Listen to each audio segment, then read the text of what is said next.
Hold on, I have to wait for the clarinet. Okay, hold on. We have to wait for the trumpet now. I'll show you guys what I'm looking at.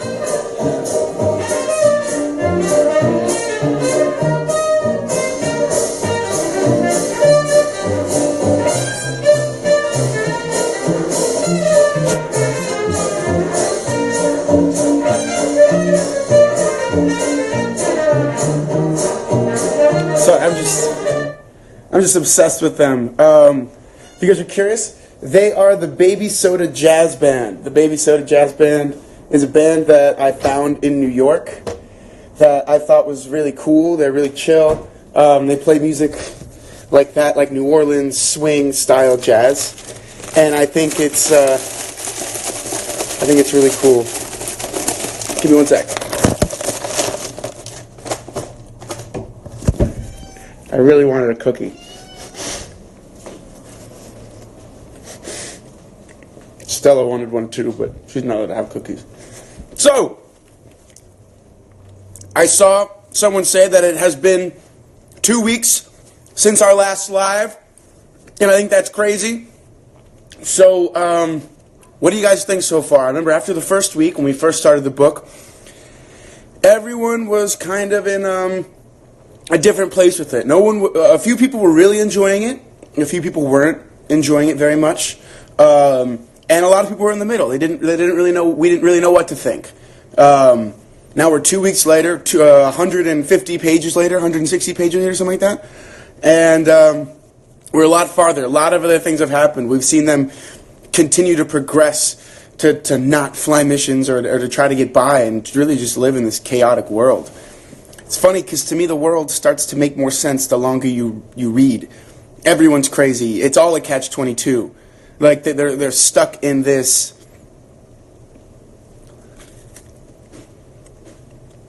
world. So let's hear your thoughts. So I hear I'm struggling a bit with the book. Okay. Slowly getting used to it. Cool, cool. The fog clears up.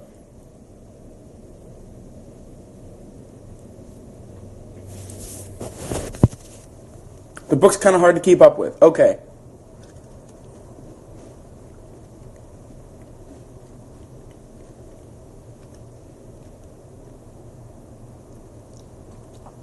I still think the structure is very complicated, but I like it. It's challenging. Yes. Need to read? I would agree. It's growing on me. Sometimes I'm lost and confused, but for some reason I can't seem to want to put the book down when I'm reading it, even though it's a bit of a struggle. That's good. It's getting interesting. I think that's a very common sentiment. We all feel that it's now starting to get interesting. It feels like there's to me, it feels like there's some rising tension. I'm struggling too hard. It's too hard to read for me since English is my first. Totally understandable. I have a couple of things about that I've realized because I changed the way I was reading it to help myself out, and I'll explain that a bit. Starting to enjoy it now that we are even further in. Good. I need to buy the book. Yes, you do. I'm addicted to exactly how weird it is. I love it. Keeps me on my toes. You know, Dahlia, I love that you're finding that vibe, the funny, cool, weird vibe in the book. I think that's really important, and the more you turn into that, just knowing it's going to be weird, take more things as jokes. Things that seem really confusing, think that they're joking, and they start to make more sense. The book's confusing. Still don't like it. All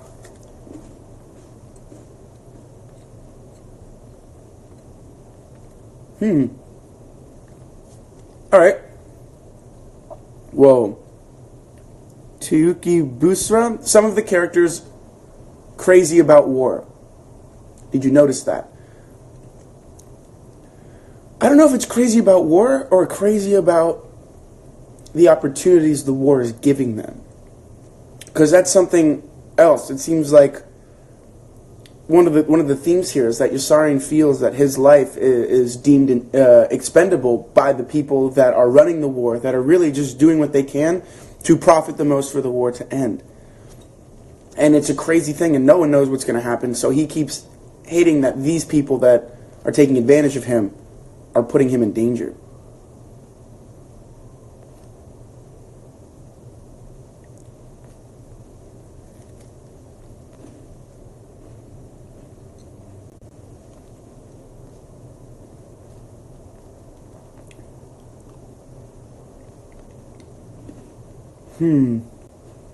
It's got a different vibe from all the other books that we've read. I agree. I think it's most similar to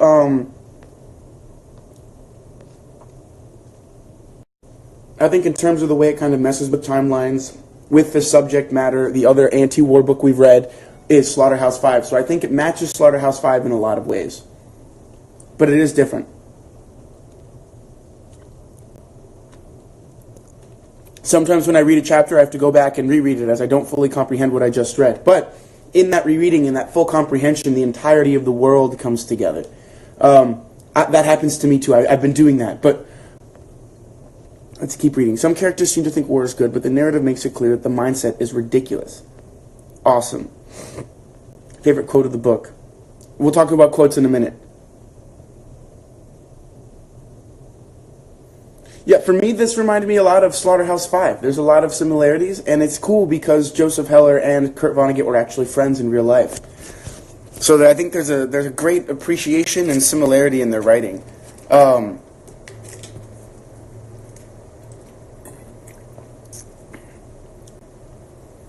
I would think... so let's talk about it. Let's talk a little bit about what's going on. Maybe it is disjointed because war is the same. There's no structure to war. Not only that, but there's no right or wrong. Like, no one knows what's happening. Well, not right or wrong. There's no... You're right, no structure at all. Everyone's just kind of hoping they make it to the next day. And like they say in the book, when their numbers are up, that's the end of it. There's no... That's it. You don't get lucky. Although Orr got very lucky in that one thing. Catch-22. I didn't take as many notes because so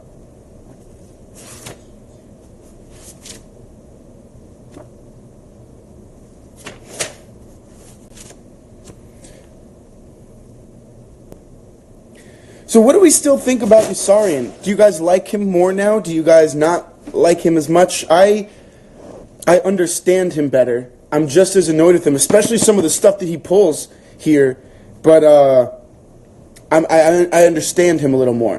What do you guys think about Yossarian?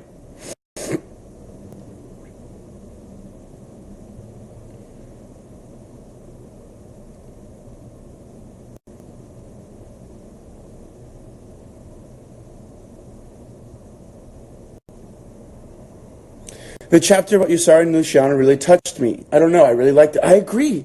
It was kind of beautiful that they were able to find that connection that was pure, and then he threw it away, and then I think he realized that, to me, that was like a step in, like, not everything in life is pointless. Like, some of these things are really nice.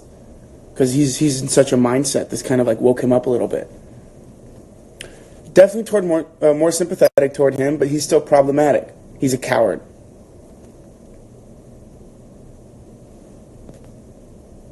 I end up almost shouting at him. I agree.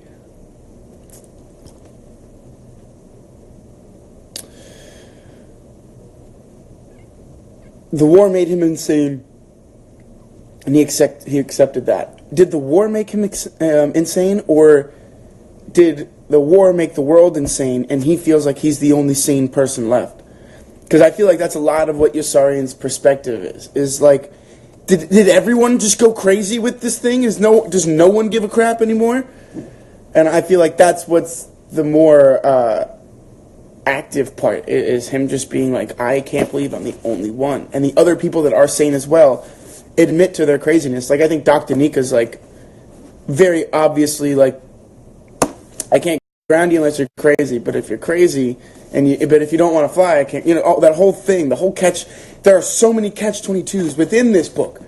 That thing is so prevalent because I think it's supposed to be like, at that time, it was just Either you're this or you're that, or you're that or you're this, and we can't help you. It's crazy.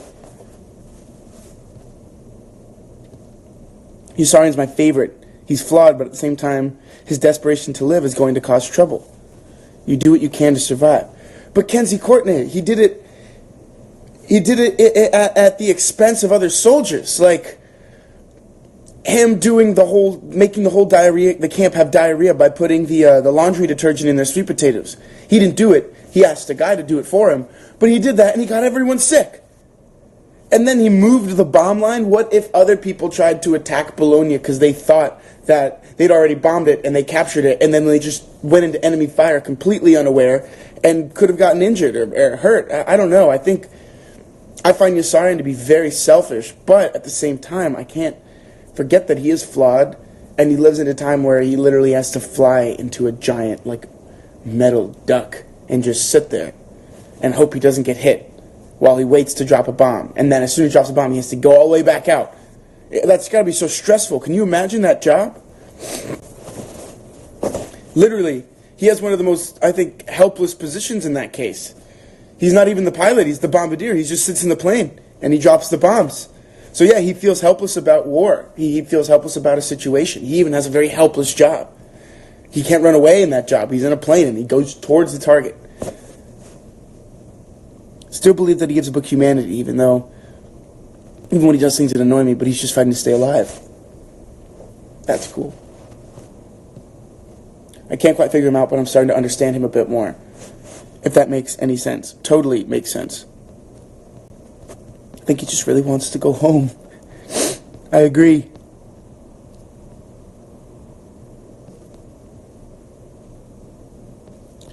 You still don't understand what's wrong with the texting guy. What do you mean? I think he's so weird.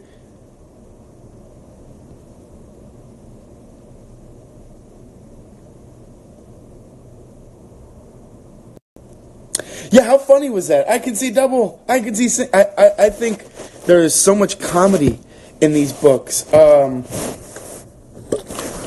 So there's a comedy duo I want you guys to look up. Their names are Abbott and Costello. Abbott and Costello have a very famous... actually, let's see something. Abbott and Costello have a very famous comedy routine called Who's On First.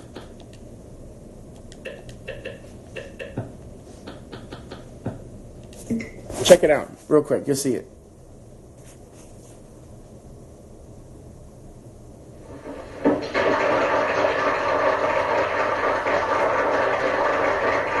Friends, I told you that my partner would be here, and here he is.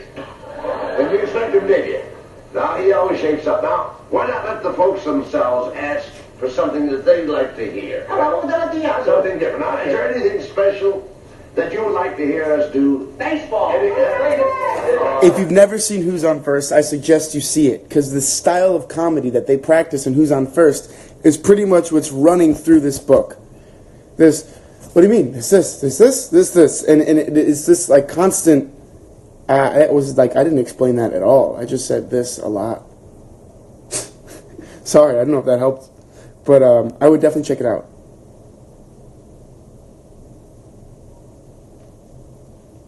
Abbott and Costello. Here, someone take a screenshot. Ready? Abbott and Costello, Who's On First? What is it, Stella? What is it, Stella? Comedy geniuses. And I think if you look at more of the very confusing interactions through the lens of Who's On First, this kind of very comedic, jokey vibe where no one really wants to admit the truth or what's going on or anything like that, I think it will really, it'll really help everyone. It helped me a lot. And another thing, thank you, Rita. She's going to post it on Rosende Reads PDFs later, so if everyone can post that, that'd be great. Crap, I was going to say something. Another thing, let me tell you how, gosh, I didn't tell you my dress. So, I agree with all of you that this book has been very difficult. It started off that way, and then it started to get a lot easier. But what I found made it very understandable for me was I started You guys know I love audiobooks, right? So I started listening to the audiobook whilst reading at the same time. And that really helped me bring a through line, because the way the person was performing it, it made me understand. I think that Yossarian is a selfish but understandable and relatable character, because I think we've all done some stuff without the intention of just being selfish and not thinking it through. I agree 100%. He brings some humanity and some kind of logic to this book in a way that's not supposed to make sense based on what propaganda of the war and what stereotypically, I guess, like, that perspective was. This very much like, we're the best, we're going to win. This whole war, it's justified. It's you know, I don't disagree with that. But I'm saying I think it's making the audience aware of the two extremes on either side, and then how sane that middle perspective that otherwise would seem kind of disloyal or something makes it seem, I think, understandable and sane.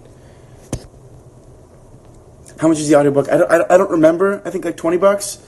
It really helped me. It really helped me. I like Clevenger because he stands all the perspectives. He was trying to talk to Yossarian about how nobody deserves to die. The combat has the right to air support. They don't deserve to be killed. I agree with that. Clevenger is the person who sees the big... I think it, in a way, he gives a very cool perspective because he sees the bigger picture, but he doesn't disagree with Yossarian when they talk about the other smaller things that are just annoying and are backwards and contradictory. Because Clevenger really upholds... I don't know if you guys know this, but there's the warrior ethos, there's the soldier's creed, and there are the army values. Loyalty, integrity, courage, commitment, honor, discipline. You know, these army values that I think Clevenger really holds on to that you don't see with some of the other officers and some of the other characters. Clevenger seems like the only guy who I think sees it from that perspective and is like, you know, really cool. I liked Clevenger a lot. How sad that he just kind of disappeared. Can we talk about that?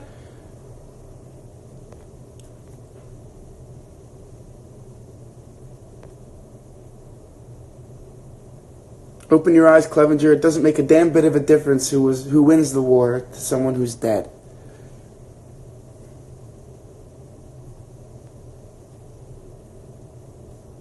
Wait, In Cold Blood, is that the Truman Capote book? Because we might put that on the list.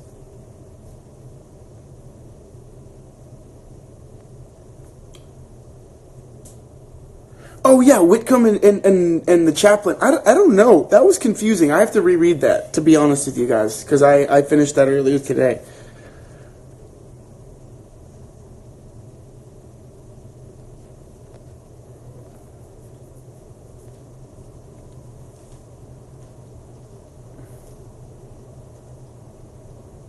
So let's look at that. Let's look at that chapter real quick and see if we can break that down.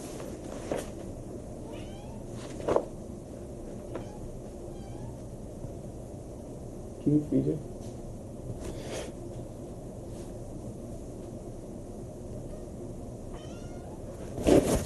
it? Okay, the cat was a real cat, right? It wasn't like a person. Because I was starting to think about... it maybe being like a person that they called cat, or like symbolically for a person that was like a cat. Just like Yossarian always refers to the dead man in his room, but really he's referring to the dead man's things, but that's all that's left of the dead man and the only evidence the dead man ever existed. So as far as Yossarian's concerned, that's the dead man in his room. The dead man who wasn't even there long enough to stay alive. He was there long enough just to die.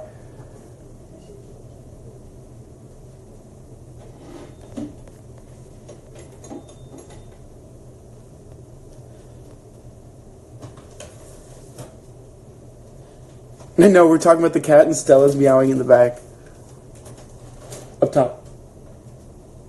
Middle. Orange, yeah.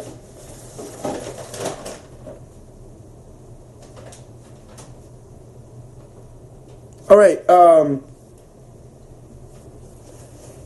if anyone is looking for the next book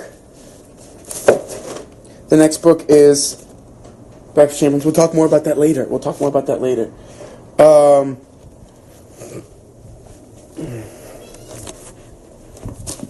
We'll talk more about that book after. What time is it? How are we doing on time, guys? How are we doing on time? And I have no idea what my battery is on my phone. That's never good. I forgot to charge it last night.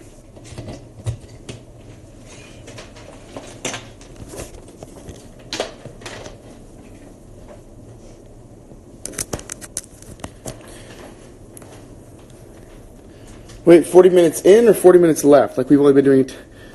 We started at 11:04. 40 minutes left. Cool. We only do 20 minutes. Sweet. So yeah, let's talk more about the book. Let's talk about what else is everyone liking? What do you think is working? How do you come on? Let's keep doing. Oh, should we do quotes then? Should we do quotes? Is that what we're gonna do? Let's do quotes. Let's do quotes and see what the quotes inspire in terms of conversation. How does that make it? I think that's a cool idea.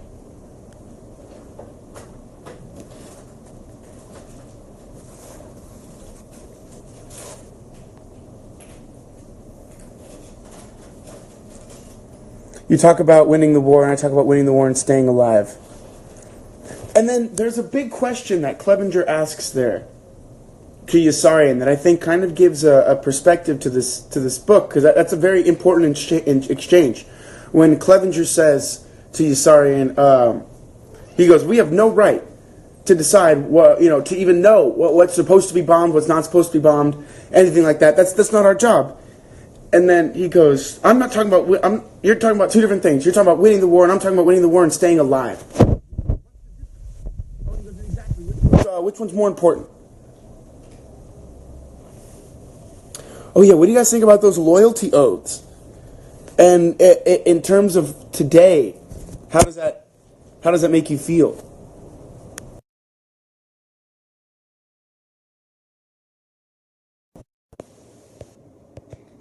Sorry.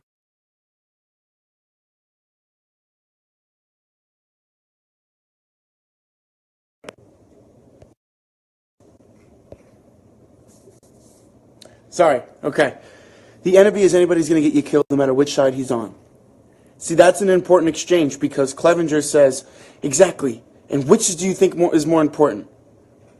Your life or the greater good of the world, essentially, is the comparison he's making there. And Yossarian says, dude, it doesn't even matter. It doesn't matter to someone who's dead. That's a very important thing in the book because I think they're talking about the means that people are going through. Like they're only really concerned with themselves. And since Yossarian is so aware of it in every level, like from leadership down to the bottom, he's kind of, he's not happy. It reminds me of the quote. It reminds me of the quote by this famous military general. Your job isn't to die for your country. Your job is to make some poor sucker die for his. When he was talking to, I think it was Marines, but I could be wrong. I didn't get the part where at the end of the chapter 20, Yossarian fakes being another person, and the parents of a dead man don't ask him why their son is asking him to be called Yossarian and not Giuseppe. Did I miss that?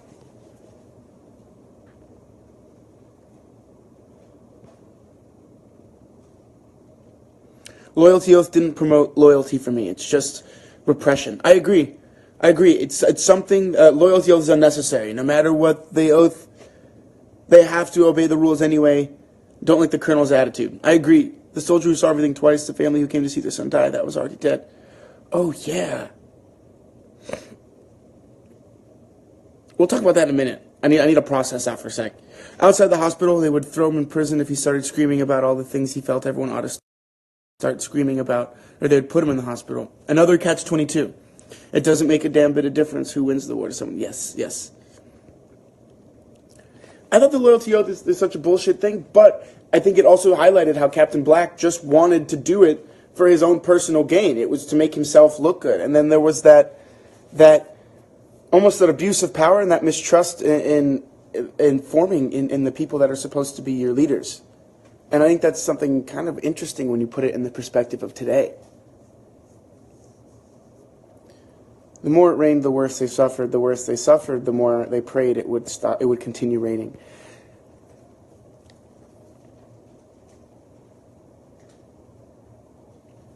I think that's maybe something that Joseph Heller was trying to push out. Because that quote, reading it now, made me think, what if the whole idea of war is supposed to just, it is a catch-22. You go and you kill people and you're a murderer, but they call you a hero. You go and you don't kill enough people and you're not a murderer, but you lose the war. You survive, but you had to do things that you didn't want to do, but you didn't survive because you were, it seems like the whole idea of war is just an entirety, like it's entirely a catch-22.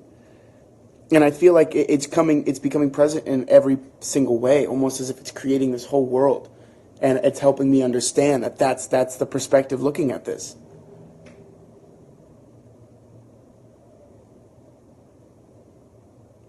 Be glad you're even alive, but be furious you're going to die.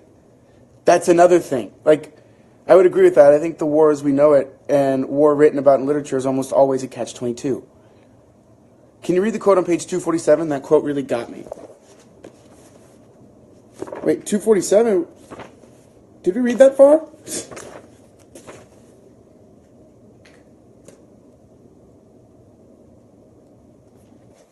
$247. I don't know. How does it start? That seems like, I think that's a little far.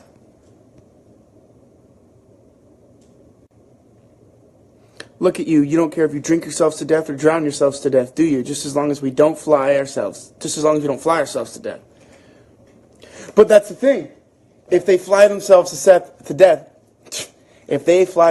death, it's not their decision.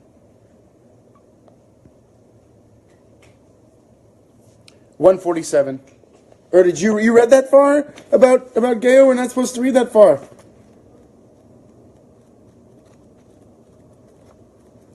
Maybe 147?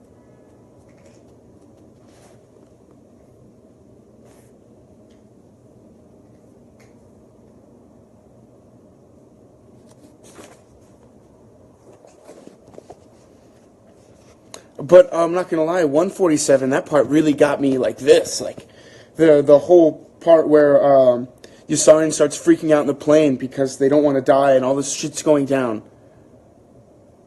That is a really cool part.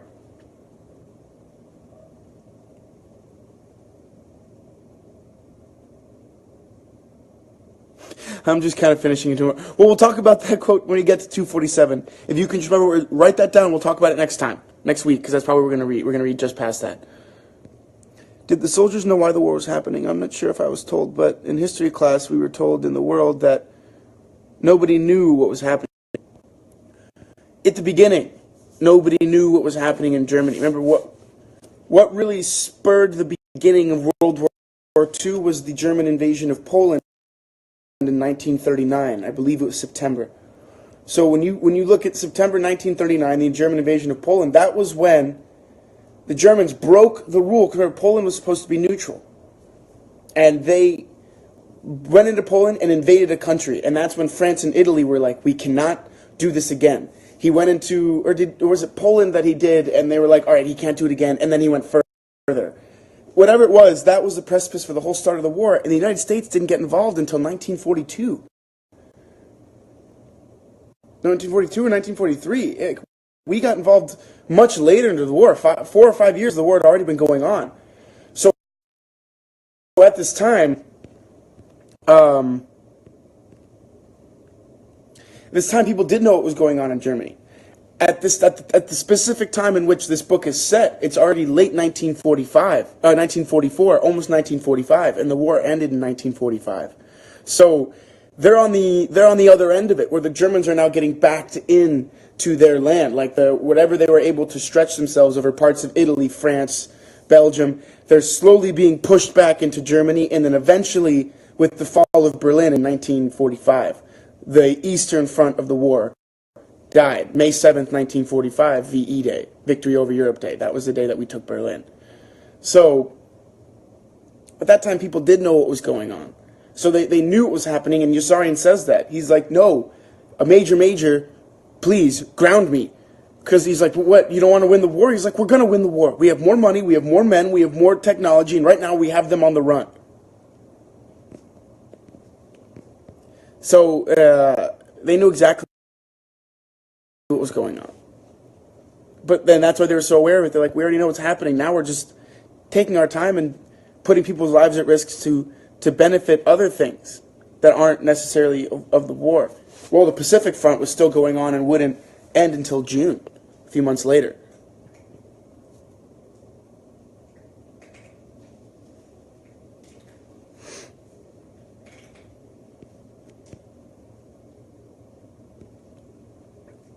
You have oh my gosh, you have a piece of the Berlin Wall. That's fascinating.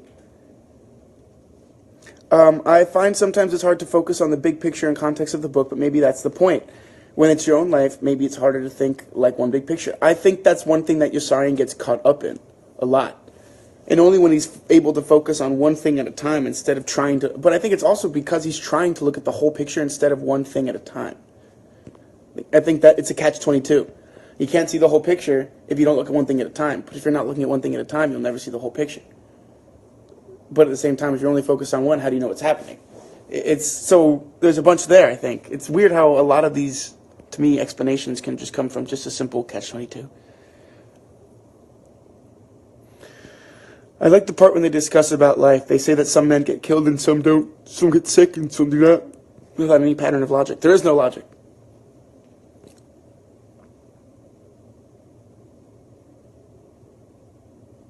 Page 191 and 192. Let's look at that.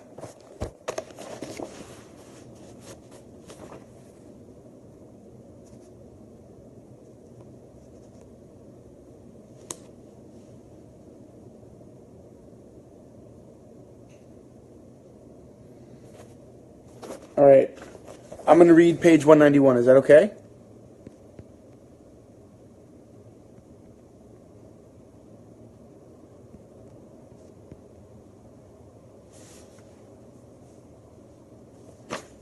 Here we go. So it's, the chaplain blushed, and the colonel understood at once that he had made a mistake. He lowered his head in shame, his cumbersome face burning. His fingers felt gross and unwieldy. He hated the chaplain venomously for being a chaplain and making a coarse blunder out of an observation that in any other circumstance he knew would have means of extricating them both from their devastating embarrassment.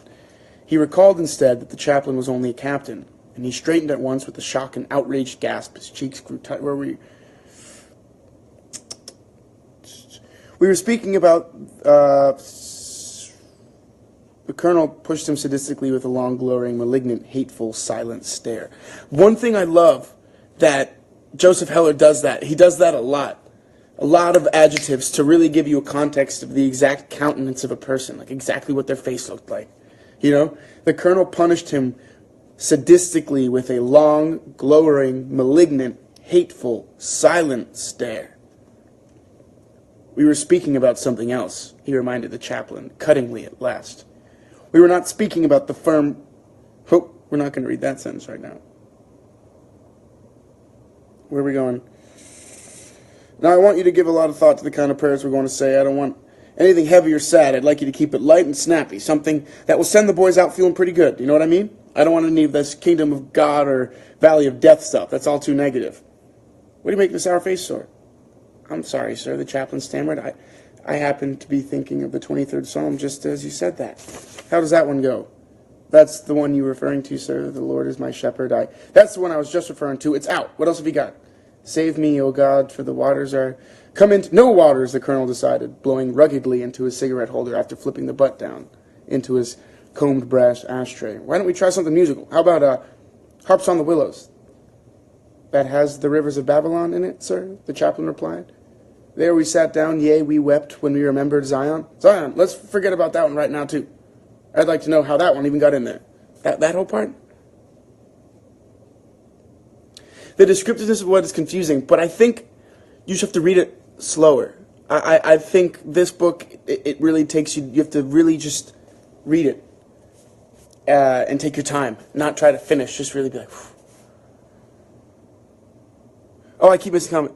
Yossarian's opinion on God. Can someone remind me where that is? And don't tell me God works in mysterious ways, Yossarian continued. There's nothing mysterious about it. He's not working at all. He's playing, or else he's forgotten all about us. Okay, Yossarian's opinion on God. I remember that part now.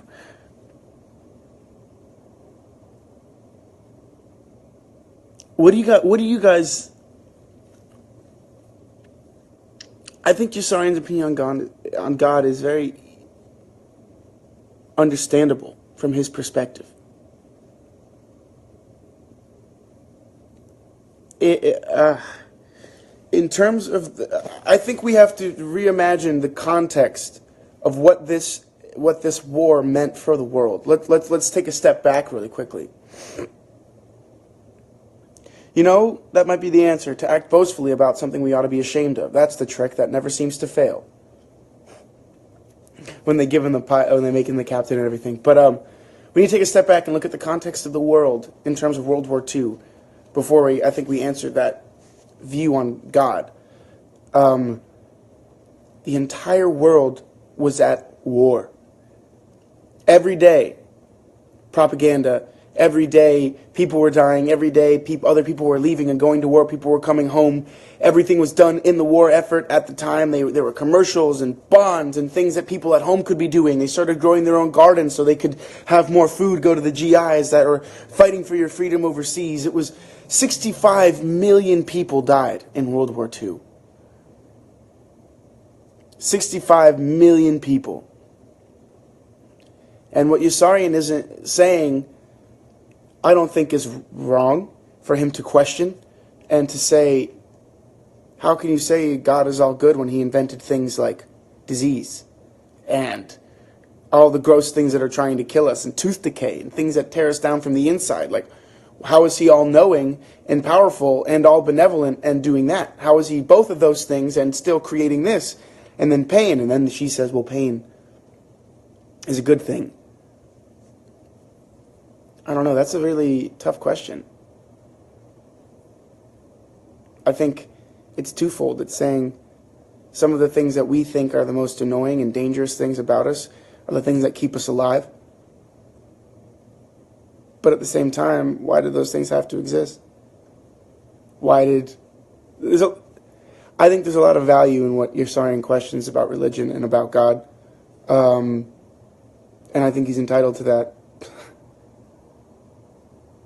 Yep, more civilians died in World War II than military. But think about that, 65 million people. That's, the plague was 1/3 of the world's population. 65 million people is bigger than that. And that was later when the population was bigger. When someone is taken away from you, and that someone believes in God, and you ask yourself, why would God do something like that? The part where Yossarian talked about the pain really got me. Yeah. To begin with, he was the squadron intelligence officer, which meant he was more intelligent than everyone else in the squadron. I think Captain Black thinks he's above and better than everyone. Also, remember, the intelligence captain, or the head of the intelligence guard, would have all the information. And information is power.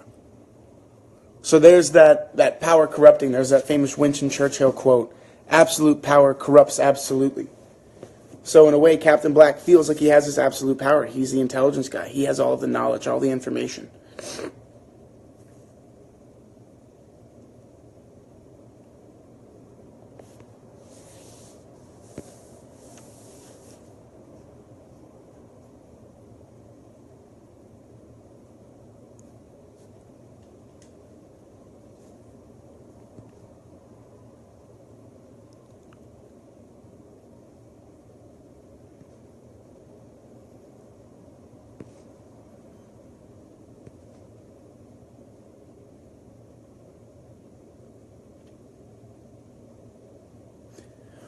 Oh, I have to, give me 1 second, guys. I have to do something very quickly.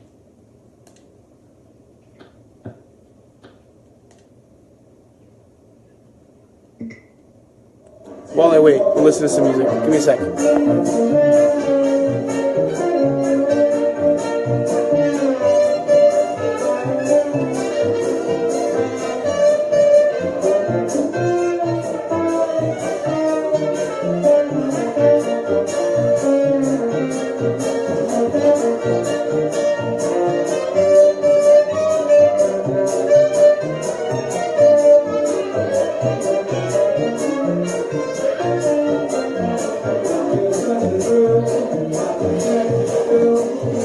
Sorry.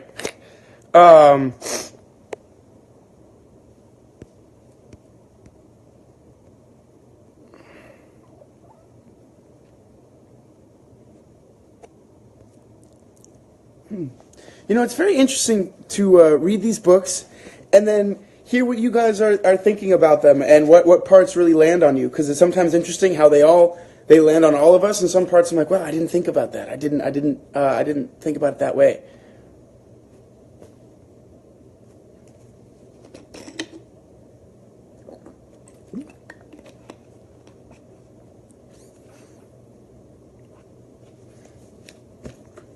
That crazy bastard is the only sane one left, and in a crazy world, when you're sane, you're crazy and everyone else is sane.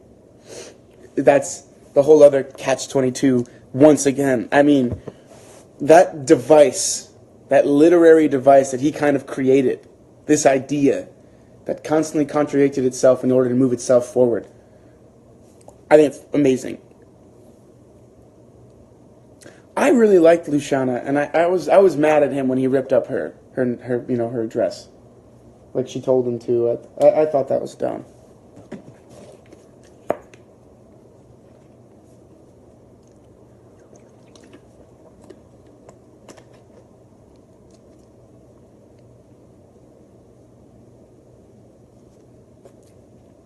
Can we talk about that though?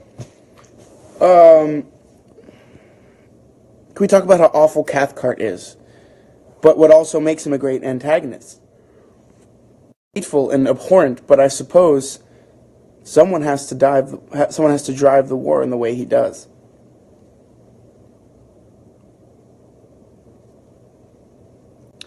Oh, we never got to talk about Major. There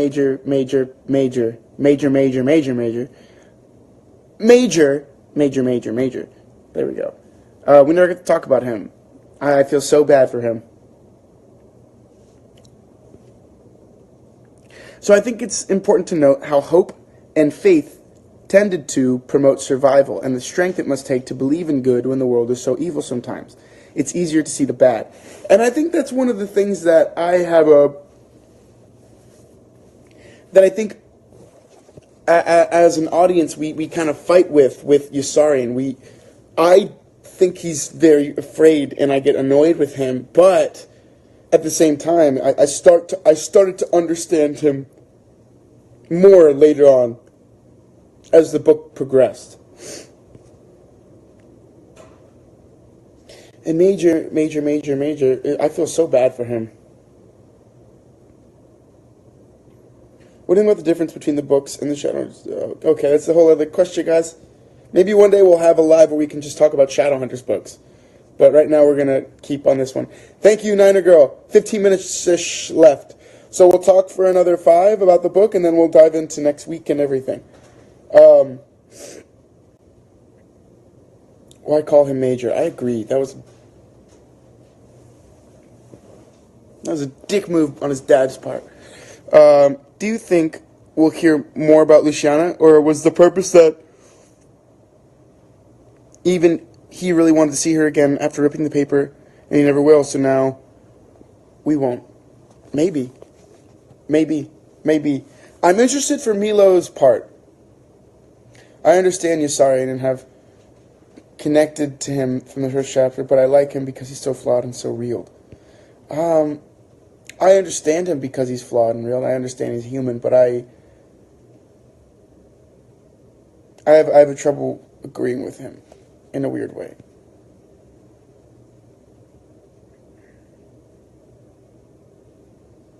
Major to the 4th. What do you think about the relationship between the Army chaplain and Corporal Whitcomb? In what way? What do you mean?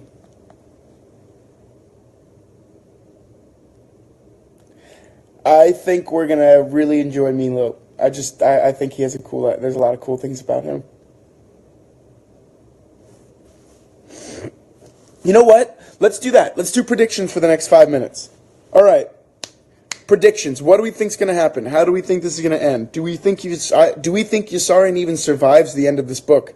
If you know the answer and you spoil it, I will block you. I take my books very seriously.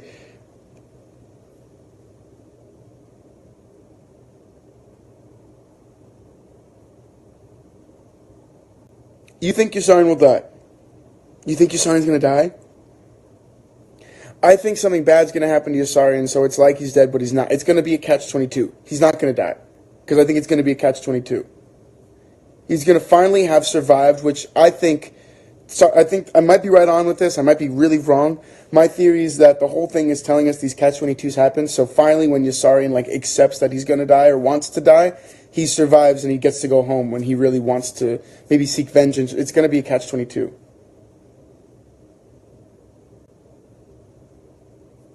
I think he'll survive. He always comes up with something. I agree. I hope he survives. I think something bad's going to happen. I think more bad is going to happen. I don't think we'll see Yossarian again. I feel like the writer wants to know Yossarian gave up on something really good because he doesn't care about anything but staying alive. Yossarian gets an actual liver problem. Yeah, right at the end of the war. Like, he's going to die the day before the war ends.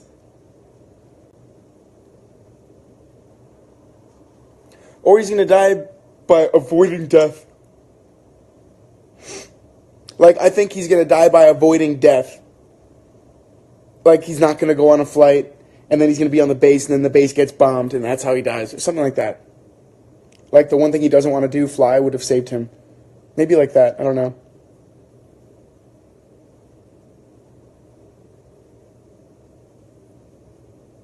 Where are we with time? All right, we are at 11:51, so we're about 10 minutes left.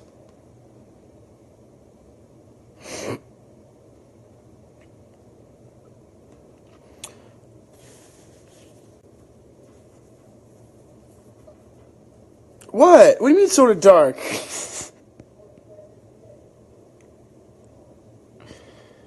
I don't know. I think it made sense. I think it made sense.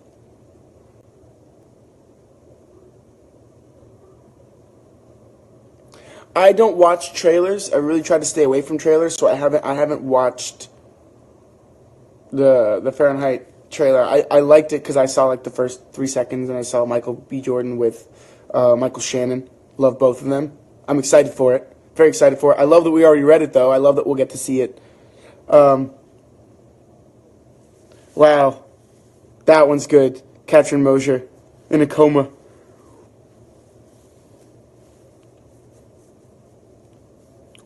It would be ironic if he died since he's so scared of death and he actually gets liver pain since he faked it. All right.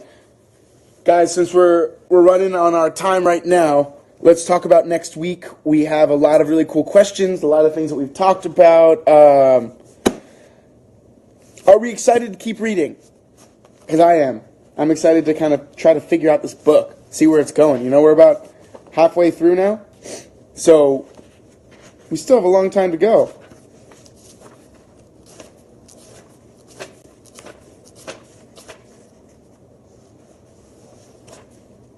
So I think we will read to page...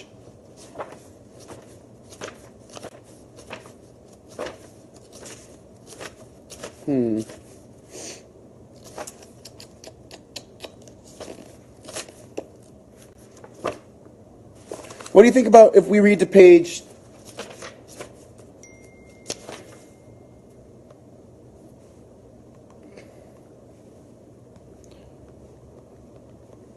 Gosh.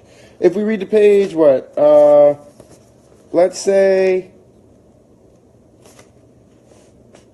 Chapter 26 or 286. What do you guys think?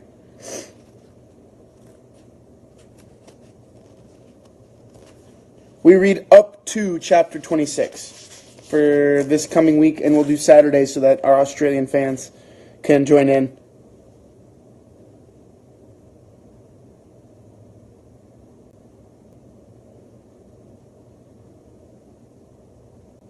Yeah? So not through, the chapter 26 is called Arfi. We're not going to read Arfi. You're going to read up to it. So we have until, so what, about 80 pages, 60 pages, something like that. Through chapter 25. We will read it for Saturday at noon. I will confirm that with you guys at the end of the week, but we will keep that. We will keep it that way if that's cool.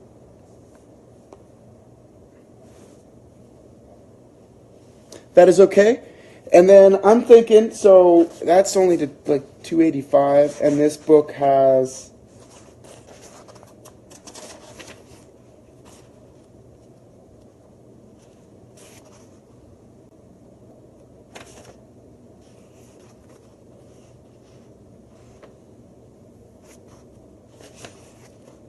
Whoa.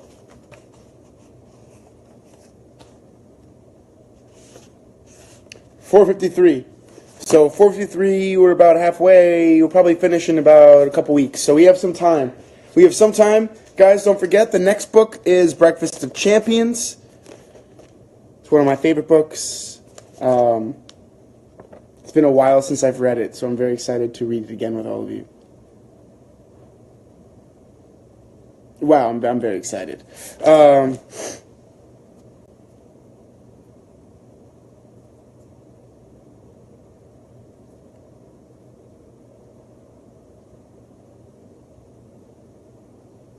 And then Lord of the Flies right after it, right?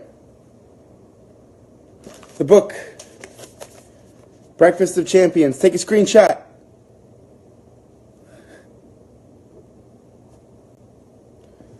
Stella wanted to say hi.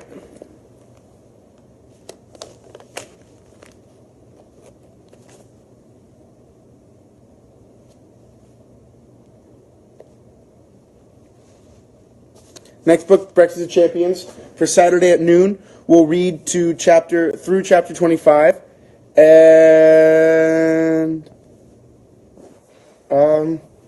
yeah, I think based on today's discussion, we're all getting into the book a little bit more.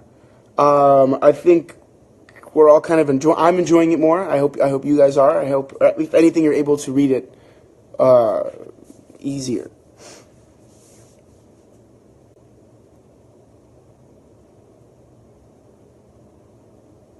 It'd be 12.